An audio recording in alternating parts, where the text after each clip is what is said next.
नमस्कार। এখন সংখ্যাতে কম আছি, পরে সংখ্যায় বৃদ্ধি পাব। হাম দো হামারা চার, মুর্শিদাবাদে বাবরি মসজিদ করব। এই সমস্ত কথা বলার মধ্য দিয়ে তাহলে কি ফিরহাদ হাকিম, সিদ্দিকুল্লাহ চৌধুরী, হুমায়ুন কবিরদের আসল উদ্দেশ্য ক্রমশ সামনে চলে আসছে? পশ্চিমবঙ্গ রাজ্য তৃণমূল কংগ্রেস সরকারের গ্রন্থাগার মন্ত্রী সিদ্দিকুল্লাহ চৌধুরীর সাম্প্রতিক মন্তব্য ঘিরে তৃণমূলের অন্দরে বিতর্ক তীব্রতর হচ্ছে। শুক্রবার সংখ্যালঘু বিত্ত নিগমের এক অনুষ্ঠানে সিদ্দিকুল্লাহ চৌধুরী বলেন, আমি বা আমার মতো লোকেরা দলের জন্য যত শ্রম দিয়েছি, জানি না নবান্ন কতটা এর মূল্য দিতে পেরেছে।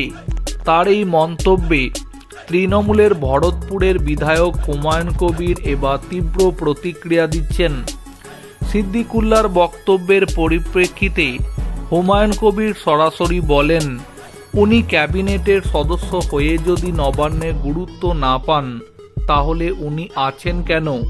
রিজাইন করা উচিত।